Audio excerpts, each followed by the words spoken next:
Yo, what is going on, guys? So wanted to talk to you today about just a strategy, right? I feel like this is something that is great for people to kind of leech onto. I think this is a good opportunity to kind of mix up the flow as well. Didn't really give you guys a workout video. You guys know that I'm obviously boxing today. I've been boxing. My shoulders are killing me from it, but everything's going well. I want to kind of give you guys my feedback on what I think is important and what's also going to hold me even more accountable. We've got these accounts, and in order to keep them, in order not to lose them, in order to make the most of them, you've got to very simply, and you've heard this in other kind of when you're gathering a hypothesis or when you're getting some sort of idea, right? Your what, your when, your why, and your how. So that is how you start each and every day. What are you trading, right? When are you taking the trade? Why are you taking the trade? And then how are you taking the trade, right? So what are you trading, of course? Boom, really simple, right? US 30 or YM futures, or we're going NQ, NASDAQ 100, or we're going gold, or we're going crude oil, or we're going whatever. Obviously, I've not dived, kind of delve into the oil, and that's not really my introduction to it. I've dabbled in it. It's on my list on my Trade-O-Vate, so I bring it up, right? But it's been slow. The markets have been tanking, but I've been pretty much break even. I've been kind of like making money. I gave it back, so we're still alive here, which is good. However, it's important, guys, that regardless of what you do, you need to know when you're trading it, why you're trading it, how you're trading it, and what you're trading in the first place. So, okay, we've got our what taken care of. Now, how? How are you taking the trade? Okay? The how and why are very similar because because I'm in this range area, I'm going to lessen my size. When I know that it's possible that I can get whipsawed and I'm getting chopped up because we're going sideways, then I'm going to de-risk a little bit. Again, I'm going to make sure that in my journal that I have all the what, how, when, where, just the entire, I guess where is one, but that's not really necessarily where, time frame wise, that's kind of, like I told you, why and how they're the same. Why am I doing this? This is the time frame that I see. This is the engulfing that I see. This is a trend line break. This is a break of the neckline. This is a break and retest situation. This is a supply and demand play, whatever the case may be, but keeping it very simple where I can then tweak the variables in such a way that I can, number one, grab the data so I know it's accurate and not just like, well, I was feeling a little bit different today, and so I decided to take this approach, or I decided to put this many contracts on, knowing why, hence why you're going to ask that question. How? Well, I plan on trading 5 contracts or 10 contracts or 20 contracts, which is a lot. But if I'm going to put on that much size, I don't want to put my entire line in at once, because if I'm wrong now, and I can't take another 2 or 3 losses trade-wise in that given day, let alone in my entire account. So those are the ones that I obviously, as I've explained to you guys, I've had issues with in the past. Taking on too much size early. So it's just knowing where you're at. So again, that's your why, and that's kind of your how. So you kind of take care of 2 of them. Your why usually is like where you're at, what time frame you're on. Then again, that also, you see how they all come together, because when we start to spill in to when. 1 minute, 5 minute, 15 minute, 10 minute. What time, not only time frame, but what time are you trading? What time do you give yourself in a river or ocean of opportunity when it never stops? Where do you put the guardrails on? Where do you stop? Because it's inevitable that you're going to give money back to the markets. You might have made it. It may have seemed easy. You may have seen that setup. It's trusting your process. It's trusting your setup. It's seeing your signals or your confluence and not hesitating, but having your risk predefined, and then being able to fill out all these with a clear conscience going, I took a loss on that.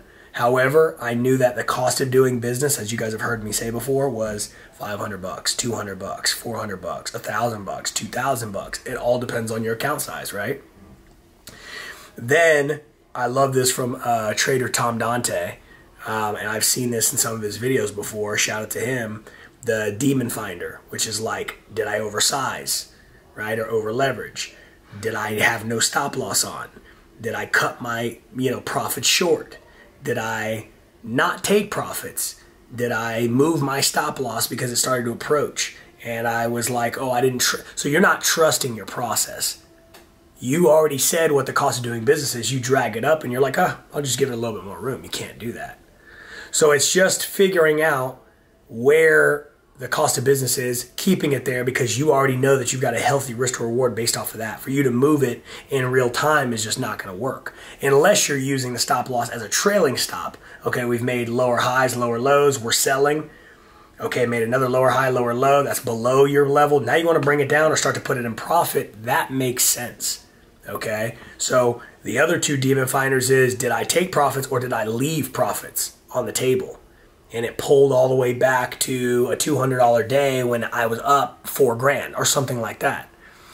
The other thing too is one of my boys, Kenny, and I have been talking about it a lot, and I just think that Top Step is going to be something that I jump into as well. I'm just coming to the realization, the drawdown, for me to be up $10,000 or $15,000, for it to pull back 6.5 because the trailing is like active, it floats and stays with you, right? Is killer. Like, it is like I'm being punished for being correct about my play. And because I want to hold my trade, because I want to see if it will go anymore, and I'm respecting structure and knowing that, okay, it could in fact continue to go, I get stopped out at 305, 306 and blow an account in the past. So what I'm saying is these are things that I'm going to start to look at. You guys take a peek at Top Step as well. They're pretty cheap for the most part. I want to say they only go up to 150s. They have a 50K, that's only like 49. 100K is 99. And the 150 is 149, I believe it is. I was just looking at it earlier today. So just little tweaks and shifts. It doesn't mean I'm not going to trade Tradovate. It doesn't mean I don't like those guys. It doesn't mean they don't, not pay out. I know that sounded a little improper, but it's not any of that stuff. It's not, there's no behind the scenes. It's just, I'm always looking at the best, setup for me to capitalize, for me to make money in the markets. And that is a very detrimental thing. I've been up multiple days, multiple times, and I've lost accounts on probably more than that, than actually just being dead wrong and it just going down, like in the wrong direction. So this is some of the stuff I wanted to share with you, with a mixture of the Demon Finder stuff from Tom Dante, which I like that a lot, as well as the what, when, how, why. And identifying those, I'm able to really start to kind of confine and construct this system of like, this is, this percentage, this is this percentage, this is how much I win, here's my hit rate, here's my win rate, et cetera, et cetera. And TradeZella obviously does a great job of filling that out too. I can put my playbook plays in there. I pay for TradeZella. It's just about utilizing it, and again, this is the honesty, guys, that I'm talking about. Like, it does me no good to sit here and go, I can sit back, get a pen, get a paper, and know what my issue is, because I know that I'm a good enough trader. I do. And so now I've got to, it's like that video that I made that, that Connor, commented on, shout out to Connor. It was just kind of like, the 50K is obviously the best value. You did a great job explaining all that stuff, X, Y, and Z, but it's not even that. It's just, I have already been funded, and I've been funded not once, but I've been funded multiple times. So all I'm getting at is it's frustrating, obviously, to lose, but that same statement I said kind of in the video, which was like, how bad do I want it? Because what happens is I have to consciously make a decision to go, what is the cost of doing business? And then what is the cost of doing business today? And then when I lose that, then I turn it off. And we don't, let me pause. I don't. I'm not cautious enough of that. And so I have to be better with that. I've got to make sure that I'm on my A game. Like my boy Kenny hit it on the nose perfectly today. He goes, be a professional. And that one hit me because, you know, I understand.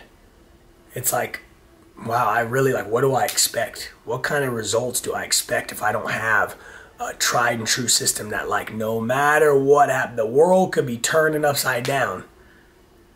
Not literally. But it's follow and find your structure, find your setup, find your playbook, plays, play them, be a professional. Easier said than done, guys, and that's why so many people, so then why is this the statistic that 90 to 95% of traders lose? It's because nobody can sit down when the market's flowing in different directions and go, this is where it's going to go, or this is where it's going to go, and be this is how much I'm going to lose. I'm going to make sure that I don't. All it takes is to just add an extra 0 behind the 2, and I was going to put 2 contracts on because I want to be a little bit more conservative, and then I put 20 on, and then, oh my God, and then the dopamine hit. And then it's literally, pull the slot. You might as well go to Vegas, pull the slot machine, because you want that dopamine hit. You might just get lucky, and you can get paid. But, again, I've been reading The Disciplined Trader, what I'm saying, just religiously, really just, if it takes for me to read it 50 times, and I'm not even exaggerating, if it takes me to read it that many times, I will do it. I will do it. One thing that I won't do is quit. I've told you guys that already. It hurts. It hurts worse. It would break me more to quit now, and I've come way too far and spent way too much money. And I've invested in myself way too much to learn this craft. So no, that's just not even, it's inevitable that I will win and succeed. But when will it happen? When will I snap out of my own? When will I step aside and stop doing the damage? Because it's me. The entire time, which is wild. It's a wild concept. But guys, I wanted to go over that. How, why, what, when. And also the Demon Finder mixed. I think those will be huge for you. So it's going to be huge for me. I'm going to make sure that I continue to jump on pen and paper or do a video journal or just jump on here and go, here's the why, here's the when. If I make myself accountable to put it in journal, put it in writing, do it every day, do it on TradeZella, that is going to breed consistency in the way that I want to, in a positive manner. I can't do it once in a while, and I'll get once in a while results. Be a professional. All right, guys, say it with me if you know it. You are uniquely different. God took his time on you. You are one of one. If nobody's told you today, I love you so much. Peace.